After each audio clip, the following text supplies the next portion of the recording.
क्या आप जानते हो कि हर इंसान जब पैदा होता है तो वह एक मायने में पूरी तरह से पावरफुल ही होता है।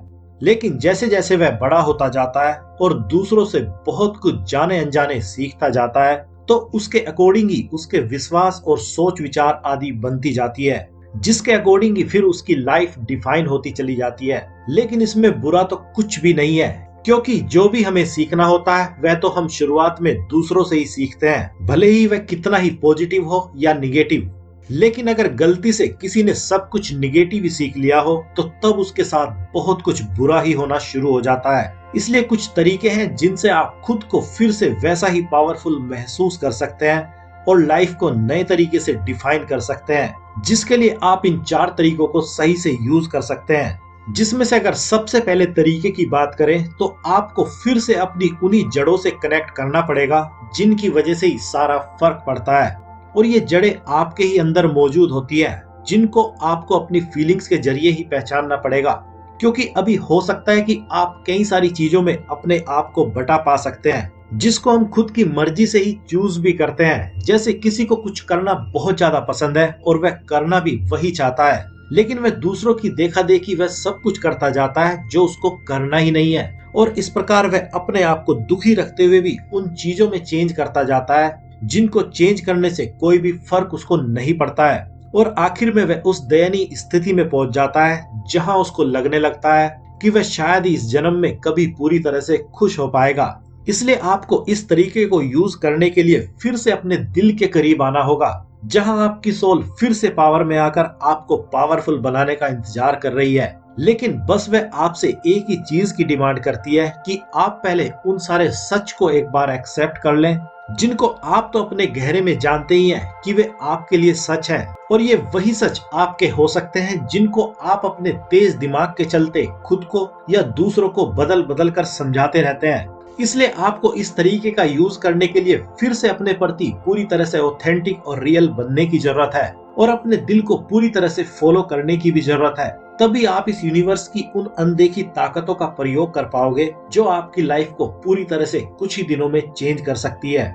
और अब अगर अगले दूसरे तरीके की बात करें तो आपको जो कुछ भी करने के लिए पहले स्टेप पर बताया गया है उसको करने में आपको केवल और केवल यही रुकावट होती है कि आप सभी चीजों को अपने ही हिसाब से जज करने के आदी होते हो। और जब पहले से ही कोई निगेटिव हो तो आपको क्या लगता है कि वह किसी चीज में कोई भी पॉजिटिव चीज खोज सकता है? जाहिर सी बात है ऐसा वह नहीं कर पाएगा। इसलिए आपको हर चीज को अपने ही हिसाब से जज करने की आदत को छोड़ना होगा। और अगर आपको किसी चीज को जज करना ही है तो उसके लिए आपको एक साथ ही किसी भी चीज के दोनों पहलुओं को जज करने की जरूरत है। जैसे अगर आपको कोई इंसान बहुत ज्यादा बुरा लगता है तो आपको क्या लगता है कि वह क्या सच में ही उतना बुरा है जितना कि आप उसको समझते हैं? क्योंकि कोई अगर ऐसा होता तो वह इंसान हर किसी को बुरा ही लगना चाहिए था, जबकि यही इंसान किसी न किसी के लिए तो बहुत अच्छा भी होगा ही। और जब ऐसा है तो कहीं ना कहीं हमारी सोच विचार में प्रॉब्लम है, जिसके कारण ही हम किसी को बुरे और अच्छे का टैग देते चले जाते हैं। और आप चाहे तो ऐसा ही करते चले जा सकते हैं, लेकिन किसी को जज करने का फायदा आपको तभी होगा जब आप दूसरों में अच्छाई को ही सबसे पहले देखने के आदी हो जाते हो। क्योंकि अगर आप किसी में बुराई ही देखोगे तो आपको अपनी भी बुराई ही दिखाई देगी। और जब आपका फोकस बुराई और नेगेटिव चीजों पर ही होगा तो आपकी लाइफ पूरी तरह से बुरी और नेगेटिव चीजों से भरने लगेगी। लेकिन अगर इसके उल्टे आप किसी को इस पैरामीटर पर जज करते हो कि कोई कितना अच्छा है, तो आपको अपनी खुद की भी अच्छाई ही नजर आएगी। और ये प्रोसेस केवल इतने पर ही नहीं रुकेगा, बल्कि ये इससे भी कहीं आगे चला जाएगा, जिसमें कि अगर आपके अंदर कोई अच्छाई अभी ना भी हो तो वे खुद पे खुद ही पैदा होना शुरू हो जाएंगी। और जितनी ज्यादा अच्छाई और पॉजिटिव चीजें आपके अंदर पैदा होती जाएगी, उसके अकॉर्डिंग ही आपकी लाइफ भी पॉजिटिव चीजों के साथ चेंज होनी शुरू हो जाएगी।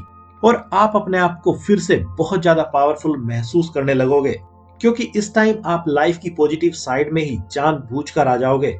और जब आपके साथ ऐसा होने लगेगा तो तब आपको पहली बार पता चलेगा कि किसी को अपनी पावर बिना दिखाए भी कैसे सबसे ज्यादा पावरफुल फील किया जा सकता है। और इसके बाद ही किसी के लिए हर तरह की पावर्स पाने की भी शुरुआत हो जाती है।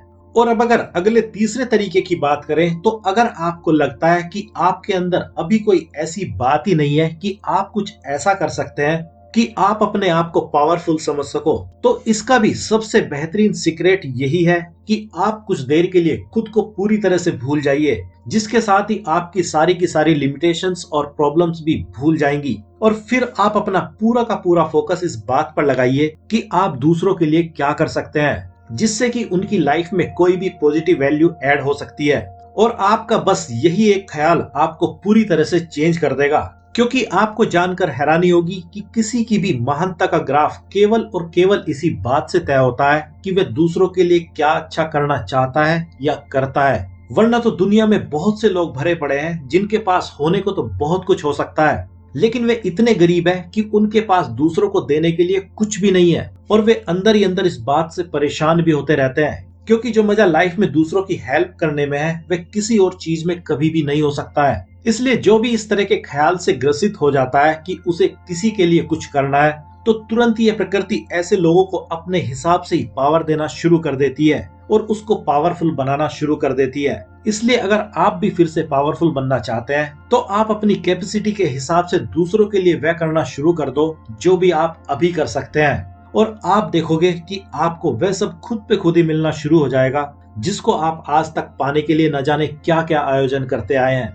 और अब अगर अगले चौथे तरीके की बात करें, तो आपको फिर से पावरफुल बनने के लिए अपनी ईगो को सही से यूज करना पड़ेगा, क्योंकि किसी की ईगो ही उसके रास्ते में सबसे बड़ी रुकावट बनती है। जबकि कुछ लोग आपको यह भी कह सकते हैं कि आपको किसी बड़ी चीज में सफल होने के लिए ईगो को पूरी तरह से छोड़ने की जरूरत है, लेकिन मेरे हिसाब से आपको अपनी ईगो को पूरी तरह से छोड़ने की जरूरत बिल्कुल भी नहीं है। क्योंकि अगर आप अपनी ईगो को ही छोड़ देंगे, तो आपको फिर यह भी याद नहीं रहेगा कि आपको क्या करना है और क्यों करना है। क्योंकि हमारी ईगो भी एक तरह के बिलीफ्स और सोच विचार का ही परिणाम होती है, और बिना ईगो के भी इंसान अपनी डायरेक्शन को भूल जाता है। इसलिए आपको अपनी ईगो को छोड़ने की नहीं, बस चेंज करने की जरूरत अभी है। और इस ईगो को इस हिसाब से डिजाइन करने की जरूरत है कि मैक्सिमम लोगों की मदद भी हो जाए और आपके सारे काम भी पूरे हो जाएं, जिनको भी आप इस लाइफ में करना चाहते हैं। और जब आप अपनी ईगो को इस प्रकार से यूज करोगे, तो आप पाओगे कि तब आप अपनी ईगो को रखते हुए भी इस नेचर के अकॉर्डिंग ही वे सारे काम बड़ी आसानी से करते जाओगे जो भी आपको करने हैं। इसलिए अब अगर इन सब बातों को समराइज किया जाए, तो आपको खुद के प्रति बहुत ज्यादा ईमानदार बनने की जरूरत है, साथ ही अपने दिल को फॉलो करने की भी जरूरत है, जिसके कारण ही आपका दिमाग तब आपको धोखा देना पूरी तरह से बंद कर देगा।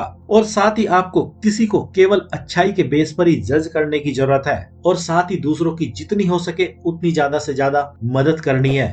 और साथ ही अपनी ईगो को भी नहीं खोना है, बस उसको पॉजिटिव वे में यूज करने की जरूरत है। तो अब आपको क्या करना है, आप काफी समझदार हैं।